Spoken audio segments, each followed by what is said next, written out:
Hey, have you ever wondered, what did I just sign? Can I get out of this contract? How long is it for? Is it conditional or is it a firm deal? Well, that's what I'm here for. I'm going to talk to you guys today about the conditions and statements and the agreement of purchase and sale in real estate. So we're going to talk about Schedule A, which is right here. I'm going to show it. So this is Schedule A of the agreement of purchase and sale, and I'm going to briefly go over some of the statements, conditions, and so forth, and clauses that typically you would see in a agreement of purchase and sale. First one you're going to see is what this is. This first one, typically what somebody would do is put how the deposit is to be paid and how the agreement is to be dealt with, how you will pay the funds at the end of the day. So this just says that the buyer will pay the balance of the purchase price on closing. And it typically just goes into the lawyer's trust account from a bank of some kind. Sometimes a certified check, a lot of times it's just wire transfer. So there's that. Then we talk about deposit. Well, you know how in the first part of this this little series that I'm doing here, there's 3 parts. So make sure you check out the first 2. This is the third and final one that I'm doing for the agreement of purchase and sale. So the very first one we talked about deposit and how it was paid. And then I said I would talk about that in the third one in Schedule A. So this says here that you could pay a further sum. So say you make a $50,000 that's your deposit is $50,000, but you only want to pay 25 up front, and then after the conditions are met, then you would pay another 25,000, equaling $50,000 or whatever the sum. Everything is negotiable in the agreement of purchase and sale. So that's what that is. You can structure it so you pay after a certain thing happens. Then typically what you'll do is, or what you'll see is, if you're making the offer as a buyer, then you would put in conditional upon financing. This here statement says right here, it says charge mortgage satisfactory to the buyer and the buyer's sole and absolute discretion. So that allows the buyer, so if he can't get a mortgage for whatever reason, that's up to the buyer. So if he can't get it for whatever reason, then it's a dead deal. The deal falls apart and he gets his money back. I like to put upon suitable financing for the buyer in his sole and absolute discretion, because typically it is a mortgage, but sometimes buyers come with money from other places. They pull them from investments and different things. So I don't like to strictly put the charge or mortgage in there. I like to just put it financing, because that's all part of it. Then you'll see things. So that was a condition. So the next one we see here, which I'm going to talk about, is a statement. This is a seller represents and warrants that the chattels and fixtures in this agreement will be in good working order. So right here, good working order and free from all liens. So what that means is that all the appliances and any chattels and fixtures, that's things that go with the property that aren't, basically nailed to the building. So that is, like your appliances and stuff. And that this states that they'll be in good working order and closing. That's what the seller is representing and warranting.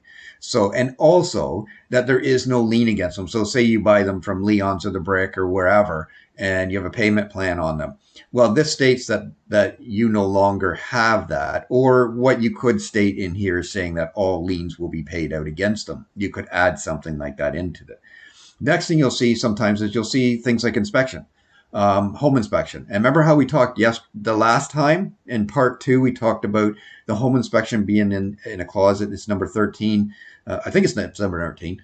And it talks about the buyer waiving his right and stating that he has the opportunity to have a home inspection. This is where you would put it in Schedule A. So, and I like to put this here. So in this, they've got until this is just an example. So until 11:59 p.m. on April the 30th. What I like to do is I like to put, say, 5 days or 10 days after the acceptance of the offer. Because if the offer goes back and forth and back and forth and back and forth, and you have a specific date, now you're losing those days. So say it takes 2, 3, 4 days to work out the offer and all the details to make sure everybody agrees to everything, you've already lost 2 or 3 days. So I like to put upon acceptance of so many days after that. That's the way I like to deal with it. Now, everybody has their own way of doing it. It's not right or wrong. That's just one way of dealing with it. The other thing is, too, is you'll see this is another statement.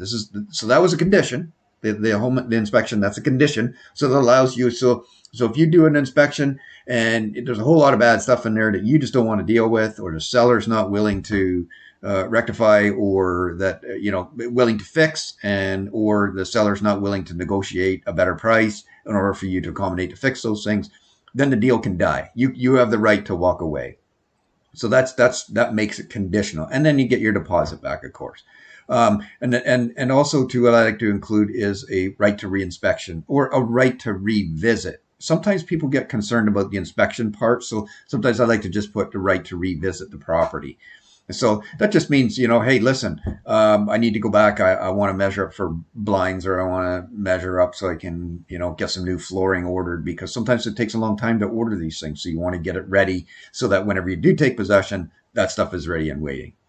Then, the other thing is too is, yeah, so right to revisit or reinspect, you may have to get the insurance company there to have a look at it, or financing, your bank or whatever needs to go and do an appraisal. So that's also a visit. We also know that, let's see here, we're moving on down. So it could be conditional. Here's one that we don't see a whole lot of right now because of the way the market is conditional upon the sale of the buyer's property. So sometimes we see it. We used to see this all the time, but in the last 2 years, we have seen very little of this. But not to say we don't. So basically what it is so the buyer comes along and they haven't sold their house yet because they want to buy something or have an offer in place before they list theirs for sale. So they'll see that in there. So what it is basically doing is saying that the buyer will have a certain period of time to sell their house in order to firm up on the house that you're buying.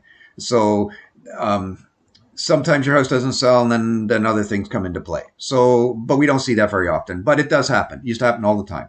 Then this one's really important here. So this one here, I think we see it a little bit more, but this is one here I'd like to use, or do use, is it's conditional upon the seller finding accommodation satisfactory to the seller. So instead of you putting your house as a condition to buy a property, what you do is, Mr. Seller, you list your house, and then you accept an offer, but it's conditional upon you finding suitable accommodation. So you want to sell, you want to move to a different area or a bigger house or whatever.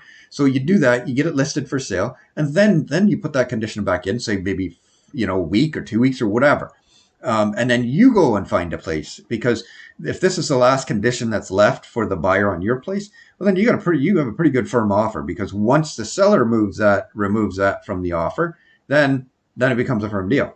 So that's a really good one. So because a lot of sellers get really nervous about selling their property and then having nowhere to go. They figure they'll be out in the street.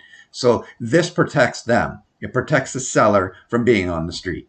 So that's a really, really good one to use if you're a little bit nervous about selling and not having a place to go. Then you get into things like, so if you're a rural property, you don't have to worry about this if you're in town, like not typically anyway, because we don't see a lot of wells and septics in town. But this one here is all about the seller, about the septic system. So basically, most sellers, unless they installed the septic system themselves, they don't know whether or not the septic has been built wholly within the setbacks of the property. They don't know that. So, but what was recommended is the seller give any information that he has within his possession, and also you can go to the township and request any past building permits and stuff for the septics and so forth. You can get your lawyer to do that, or you can actually do it yourself.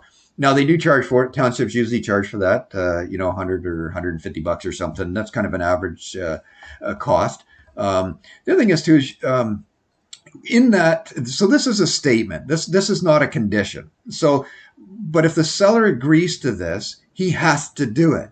So the thing is, a lot of times what I'll do is I'll put in there not condition upon, but a statement that the seller will pump out the septic and give a visual inspection and a report from a qualified septic professional.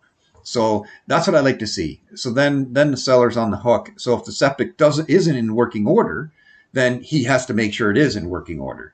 But we'll get into more detail about that in another video. So be sure to check back, because I've got some videos that are already there, but I'm going to do some more videos on buying rural properties, because there are some things out there that people don't know. It's a lot different buying in the country than it is in town. So, and another thing that you want to include is condition upon arranging insurance. You absolutely have to have insurance if you have a mortgage. If you don't have a mortgage, it's a whole different story.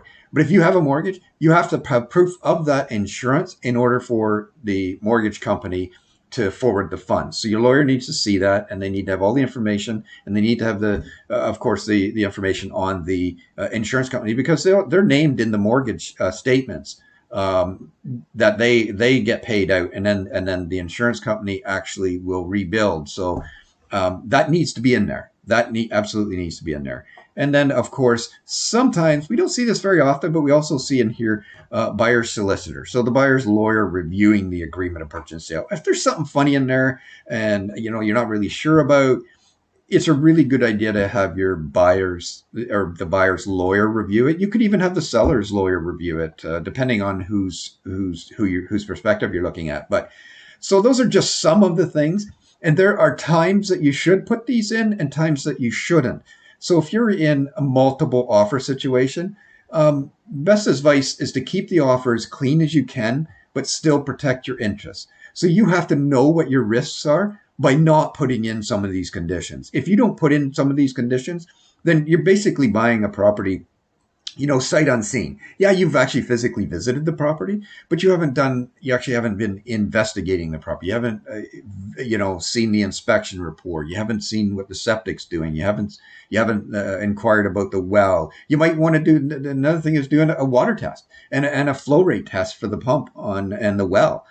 These are all things, but we'll talk. I'm getting ahead of myself again, but we're going to talk about those when I do a video about buying real properties. So make sure you check back for that. If you're interested in buying real properties, by all means, check out the next videos because they're coming. So be sure to subscribe to my channel, and comment and share whatever you want. And then you'll be notified when the video comes out. It may not be my next one because I'm doing these on a regular basis. So anyways, until next time, if you have any questions whatsoever, if I've just confused the living daylights out of you, by all means, get a hold of me and I'll try to unmuddy the water or unmuddy what I've spoke about in the conditions in Schedule A. There could be other schedules, B and C and D and whatever, as many as you want, because surveys could be a schedule. That could be Schedule B.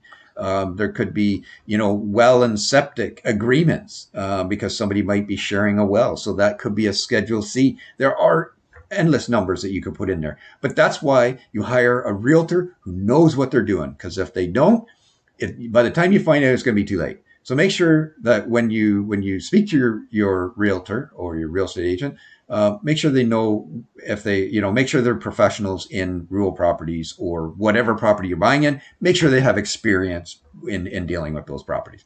So anyways, until next time, I hope you have yourself a great day. And again, it's Joseph Talbot here, a real estate broker in the beautiful Southern Georgian Bay area in Ontario. So I service the Collingwood, Stayner, Creemore, Wasaga Beach area and Town of Blue Mountains and Grey Highlands.